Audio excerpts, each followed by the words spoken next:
तो ABP news पर आप देख रहे हैं बड़ा शो। एक महीने में मोदी ने आखिर क्या किया, और इसी तरह से हम देश के अलग अलग हिस्सों का भी रुख कर रहे हैं। हम आपको बता दें, मेरे साथ जुड़ेंगे मेरे तीन सहयोगी, अहमदाबाद से ब्रजेश, यादवेंद्र चंडीगढ़ से और मनीष जयपुर से। आपका भी हम रुख करेंगे, मगर आइए अब इस रिपोर्ट के जरिए समझने की कोशिश करते हैं कि सबसे बड़ी चुनौती दरअसल प्रधानमंत्री मोदी के सामने क्या है।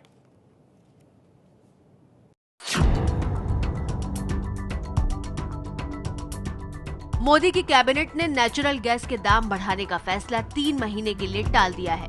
3 महीने तक यथास्थिति बनी रहेगी। मतलब सीएनजी, पीएनजी बिजली यानी गैस आधारित कुछ महंगा नहीं होगा। आम आदमी पार्टी आरोप लगाती रही है कि मुकेश अंबानी की कंपनी को फायदा पहुंचाने के लिए सरकार गैस के दाम बढ़ा सकती है। Cabinet committee on economic affairs 3 महीने के लिए इस मामले को स्थगित करने का निर्णय किया। सीधे रुख करना चाहेंगे अहमदाबाद का, जहां मौजूद है मेरे सहयोगी ब्रजेश कुमार सिंह। ब्रजेश, अहमदाबाद की जनता कैसे देख रही है अपने पुराने मुख्यमंत्री के इस 1 महीने को?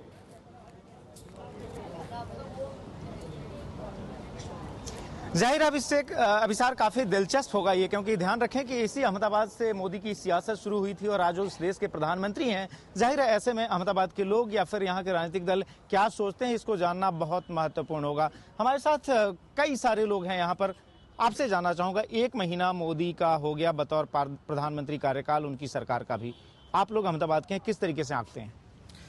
काम तो अच्छा किया है उन्होंने, अच्छे काम की उम्मीद थी लोगों को, लेकिन जो ये महंगाई बढ़ गई है, जिसको उन्होंने आश्वासन दिया था पब्लिक को कि ये नहीं बढ़ेगी, रेल किराया नहीं बढ़ेगा, महंगाई नहीं बढ़ेगी, वो जो बढ़ गया वो बहुत गलत हुआ है, उसको कंट्रोल करना चाहिए। हमारे साथ कांग्रेस के नेता हैं, प्रवक्ता हैं मनीष दोशी। जाहिर है कांग्रेस आलोचना कर ही रही है, आपके बड़े केंद्रीय नेता भी कर रहे हैं। यहाँ अगर गुजरात के संदर्भ में बात करें, गुजरात से ही मोदी गए, देश के प्रधानमंत्री हैं।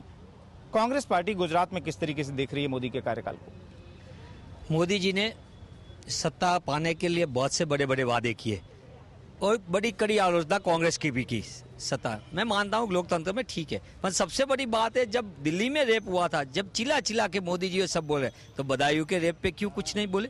जिस तरीके रेल किराया हुआ, मोदी जी की तरफ से एक ट्वीट भी नहीं आया। हर छोटे छोटे चीज के लिए ट्वीट करने वाले और अपना रिएक्शन देने वाले मोदी जी अभी क्यों नहीं दे? आज जवाब देने का वक्त आया, क्यों नहीं कर रहे? प्रदीप सिंह जी, आप बीजेपी युवा मोर्चा गुजरात के अध्यक्ष हैं। आपसे जानना चाहूंगा कि आपकी आलोचना मोदी की इस बात के लिए हो रही है कि जो आरोप यूपीए पर लगाए जाते थे उसी तरह की बातें अब हो रही हैं, लेकिन कुछ ठोस दिख क्यों नहीं रहा है? अभी 30 दिन हुए हैं और 30 दिन में काफी कुछ उन्होंने किया है। आते ही पहले 100 साल से ऊपर स्विस बैंक में जो ब्लैक मनी पड़ी हुई है, ना किसी पार्टी ने किया, ना यूपीए सरकार ने किया। मोदी सरकार बनते ही पहला स्टेप लिया, एसआईटी का निर्माण हुआ और वो एक्शन में आए। दूसरा स्टेप, महंगाई की बात करते हैं। पिछले 5 साल में अगर गैस सिलेंडर के भाव कम हुए हैं तो 23 रुपये मोदी सरकार ने कम किए हैं और काफी है। हर मंत्रालय एक्शन में है, पीएमओ एक्शन में है और काफी कुछ। अगर रेल का किराया बढ़ाया है तो रेल की सुविधाएं अच्छी करने के लिए बढ़ाया है और आगे जनता को उसका फायदा भी मिलेगा और संतोष भी मिलेगा। पीएमओ एक्शन में है, लेकिन ठोस फैसले लिए नहीं जा रहे हैं। जैसे कि रेल के किराए बढ़ाए गए, लेकिन फिर वापस जो डेली पैसेंजर्स के, जैसे कि मुंबई का उदाहरण है, किराया वापस ले लिया गया। क्या सरकार अब भी जो उम्मीद की जा रही थी कि टफ डिसीजन लेगी, लेते हुए नहीं दिख रही है? नहीं, सरकार अपने टफ डिसीजन तो ले रही है, लेकिन अर्थतंत्र को चलाने के लिए कुछ उनको हार्ड डिसीजन लेने पड़ रहे हैं। वो एक टाइम लगेगा, एक टाइम के बाद सारे डिसीजन ठीक ठाक होंगे, पर हर एक चीज एक दिन में नहीं हो सकती है। तो सरकार अपनी तरफ से पूरा टफ डिसीजन ले रही है। लेकिन क्या लोग जो है सो लीवरेज देंगे? बात हो रही है, खुद मोदी जी ने आज अपने ब्लॉग में ये कहा कि हमारी हनीमून पीरियड जो है, जो बाकी पार्टियों को या गठबंधन को 100 दिन का मिलता रहा, वो भी नहीं मिला है। 100 घंटे में ही मेरी आलोचना शुरू हो गई है। क्या जनता इस तर्क को स्वीकार करेगी? जनता इस बात को जानती है कि कांग्रेस ने जो बड़े घाव दिए हैं वो मोदी जी को भरने में थोड़ा समय लगेगा। देश की जनता आज भी मोदी जी को इस दृष्टि से देख रही है कि आने वाले समय में अगर मुझे सारी सुख सुविधा चाहिए तो थोड़ा सा तो कष्ट सहना पड़ेगा। मोदी ने आज ही जो कहा कि जो है सो मुझे हनीमून पीरियड नहीं मिला है, मेरी आलोचना तो 100 घंटे में ही हो रही है। यूपीए की तो जो है सो 100 दिन के बाद सवाल उठने शुरू हुए थे। क्या जो है लोगों को इस तर्क से वह मना पाएंगे?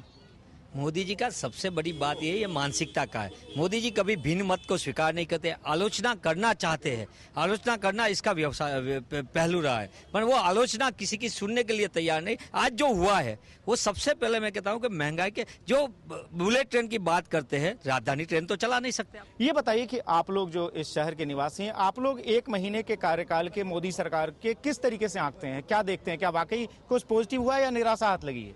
मोदी सरकार का जो भी काम है वो आज लोगों को ऐसा लगेगा कि नेगेटिव है, लेकिन आने वाले दिनों में 4 महीना, 5 महीना, 6 महीना, साल जाएगा तब लोगों को पॉजिटिविटी दिखेगी और ये सबसे बड़ा उसका प्लस पॉइंट है। क्या आप भी समय देने के मूड में हैं? हाँ जी, जो कांग्रेस ने जो 60 साल में अभी तक कुछ नहीं किया है, मोदी जी को अब सिर्फ 5 साल तो देखो, बाद में उसका परफॉर्मेंस देखो। जाहिर है अहमदाबाद में मत भिन्न है। कई लोग ये कह रहे हैं कि महंगाई के मोर्चे पर जिस प्रदर्शन की उम्मीद की जा रही थी वो अभी तक नहीं दिख रही, लेकिन कई लोग ये भी हैं जो कि मोदी सरकार को समय देने के मूड में है कि 1 महीने का कार्यकाल जो है वह उनको जांचने का पर्याप्त मौका नहीं है, पर्याप्त समय नहीं है। और जाहिर है विपक्ष अपने ढंग से डे 1 से जिस तरीके से हमने बोला था वही सुर आज भी हैं कि मोदी जिन बातों को कहते थे उनको खुद पूरा नहीं कर पा रहे हैं। ये हाल है अहमदाबाद का। भी साथ शुक्रिया ब्रजेश आपका। और आज अपने इस ब्लॉग संदेश में प्रधानमंत्री मोदी ने यह भी कहा कि हमें उन चीजों के लिए भी जिम्मेदार ठहराया गया जिसका हमसे कोई लेना देना नहीं है। और जाहिर सी बात है यहां इशारा जो है रेल किराए में बढ़ोतरी की तरफ था, यहां इशारा दिल्ली यूनिवर्सिटी बनाम यूजीसी को लेकर जो विवाद चल रहा था उसकी तरफ था।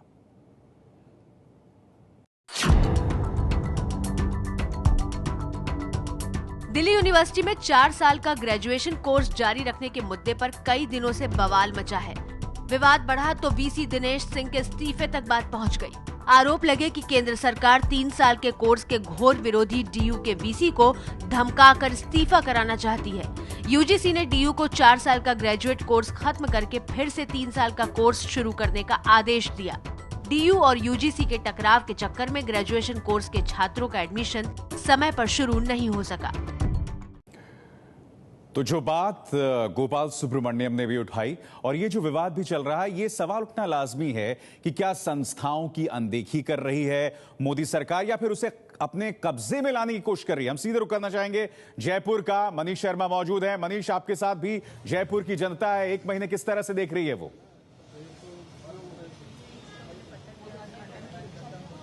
शुक्रिया विसार जी। इस वक्त मैं जयपुर की जनता और दोनों ही प्रमुख पार्टियां, चाहे सत्तारूढ़ बीजेपी की बात करें, सुमन शर्मा जी इस वक्त हमारे साथ हैं, और कांग्रेस की प्रवक्ता अर्चना शर्मा जी हमारे साथ हैं। इसके अलावा शहर की जनता है। सुमन जी, पहला सीधा सवाल मेरा, 1 महीना कितना कड़वा कितना मीठा मोदी के प्रधानमंत्री काल का? देखिए, 1 महीने में किसी सरकार की वर्किंग एफिशिएंसी को नापा नहीं जा सकता है, लेकिन अगर आप 1 महीने की बात करेंगे जिसमें 30 दिन होते हैं, 30 दिन में मोदी जी ने 2 बहुत बड़े काम किए। कि एक तो अगर मैं कहूं कि काला धन जो हमारी घोषणा पत्र में था उसके लिए एसआईटी का गठन होना और सारी कार्रवाई प्रारंभ हो गई। दूसरी जो अपने आप सारे अपने मंत्रिमंडल और खुद की वर्किंग एफिशिएंसी बढ़ाने की बात कि मंत्री और प्रधानमंत्री कार्यालय में टाइमिंग से पहुंचे और टाइमिंग से पहुंचे उसके बाद अपना रिजल्ट दें। तो ये 2 मोटे काम मुझे जो दिखते हैं 30 दिन में, बहुत बड़े काम है। डिपार्टमेंट को संदेश देना, अधिकारियों को मैसेज देना और वो मैसेज खुद के थ्रू देना कि हम सुधर रहे हैं तो आप भी सुधर जाएं। अधिकारियों को लाइन अप करना पहला फेज किसी भी सरकार के लिए यही होता है।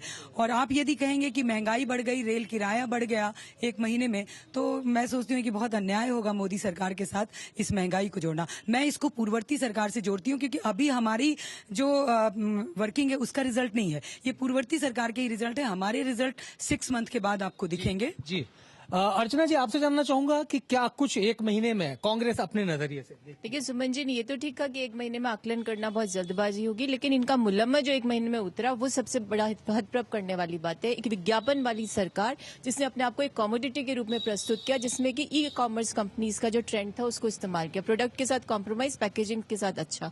जनता उस छलावे में आई और जब प्रोडक्ट को खोला तो पछतावा हो रहा है, क्योंकि 1 महीने में हाई डोज के रूप में कृत्रिम महंगाई को बढ़ाना जो रेलवे जो किराया उसको बढ़ा दिया गया, और चीनी के ऊपर जो आयात शुल्क बढ़ा है वो एक तरह से आर्टिफिशियल महंगाई को बढ़ाने का काम किया गया। तो एक हाई डोज ये दिया, और एक महीने में भी ही इनकी जो कॉमर्स मिनिस्ट्री उसने ये मानस बनाया कि हमको जो सब्सिडी है उसको शने शने ऐसे घटाना है कि जल्दी से जल्दी सब्सिडी खत्म कर दी जाए। यानी जनता को हाई डोज और स्लो पॉइजनिंग का काम ये सरकार कर रही है।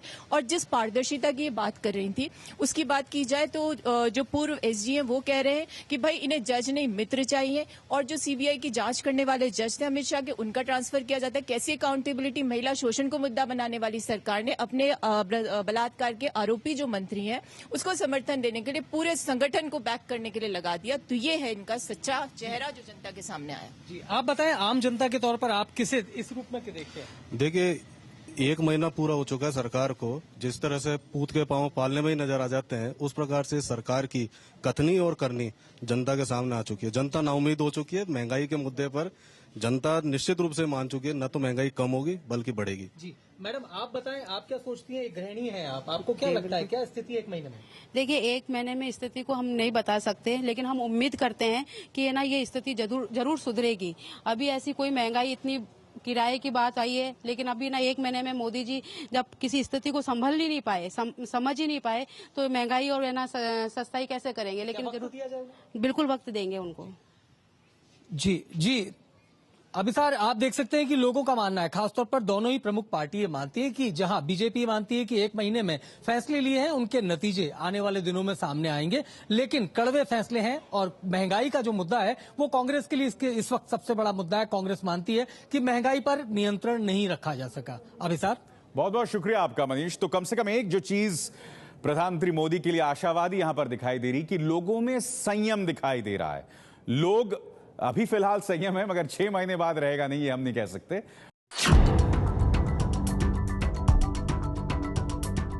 मोदी सरकार की ऑनलाइन ग्रीन क्लियरेंस नीति की खूब तारीफ हुई। अब कोई कंपनी अपने प्रोजेक्ट के लिए पर्यावरण विभाग की मंजूरी के लिए ऑनलाइन आवेदन कर सकती है। पिछले दिनों मोदी सरकार ने केयर्न इंडिया को पर्यावरण मंजूरी दी। इससे केयर्न इंडिया अब अपने तेल उत्पादन को बढ़ा सकेगी। इससे तेल के आयात पर होने वाले खर्च में करीब 30,000 करोड़ तक की बचत हो सकती है। और हम सीधे रुख करना चाहेंगे चंडीगढ़ का, जहां मौजूद है मेरे सहयोगी यादवेंद्र सिंह। यादवेंद्र, किस तरह से देख रही है मोदी सरकार के 1 महीने को चंडीगढ़ की जनता?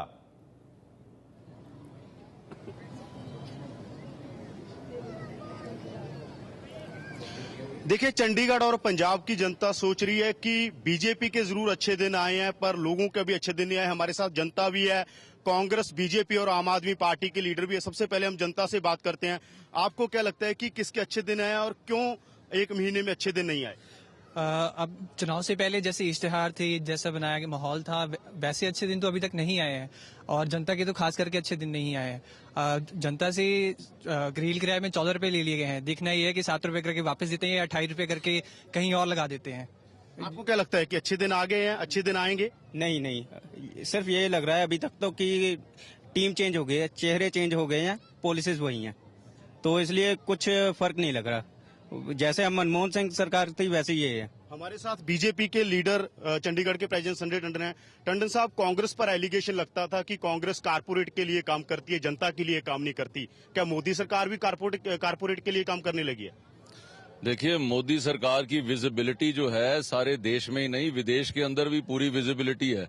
चाहे वो आप ट्विटर का रिकॉर्ड देख लीजिए, चाहे वो आप संतरी से लेके मंत्री तक देख लीजिए, और चाहे आप देख लीजिए कि अमेरिका से लेके बांग्लादेश तक देख लीजिए। अच्छे दिनों का वादा किया था, अच्छे दिन कब आएंगे? मैं वही बात बता रहा हूँ। जो पहले अभी हमारे एक साथी ने बोला कि जी पहली सरकार के चेहरे बदल गए हैं।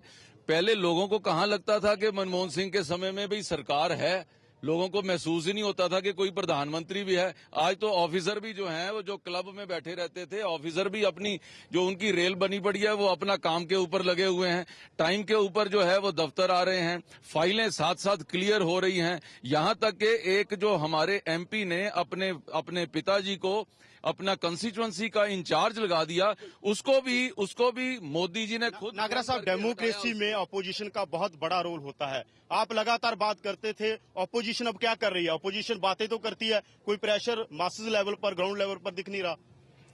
ये पहले तो मैं आपका जो अच्छे दिनों वाली मैं बता दूं कि जो वादे किए थे, कहनी और कथनी में जो फर्क है कि 5% से महंगाई 6% पे चली गई है, रेल किराया बढ़ गया है, चीनी के रेट बढ़ गए हैं और कितनी चीजें हैं। और एक सबसे बड़ी बात जो आज कल प्रेस कॉन्फ्रेंस में बीजेपी के एक मंत्री बोल रहे थे कि अभी 3 महीने और हम कोई कीमत नहीं बढ़ाएंगे। इसका मतलब यह है कि अभी एक बहुत बड़ा बोझ जो महाराष्ट्र और हरियाणा की इलेक्शन के बाद जनता के ऊपर पड़ने वाला है। आम आदमी पार्टी कहती थी कि कांग्रेस और बीजेपी एक जैसी, आप तो खुश होंगे कि वही कुछ हो रहा है। जैसे जो पहले ये कह रहे हैं कि पहले प्रधानमंत्री बोलते नहीं थे, मुझे अच्छा लगता है कि वो नहीं बोलते थे। कुछ करना, जो पुट्ठा काम उल्टा काम करना चाहते थे कारपोरेटों के लिए, वो नहीं कर पाए। अब मोदी जी इतने तगड़े तौर पर आए हैं कि वो काम जो पिछली गवर्नमेंट करना चाहती थी नहीं कर पाई, वो कर रहे हैं।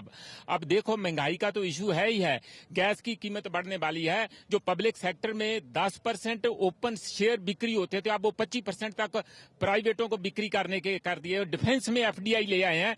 मुझे जो लगता है कि लोग पहले ही कहने लग पड़े हैं, इससे अच्छा तो मनमोहन सिंह ही था। तो यही रहे है, लोगों को भी ये रहे कि अच्छे दिन नहीं आए हैं। सबसे बड़ा सवाल है कि सियासत लगातार होती है, कांग्रेस भी करती है, बीजेपी भी करती है। लोगों को ये लगता है कि अच्छे दिन जिनका वादा किया था वो आने चाहिए। शुक्रिया यादवेंद्र आपका।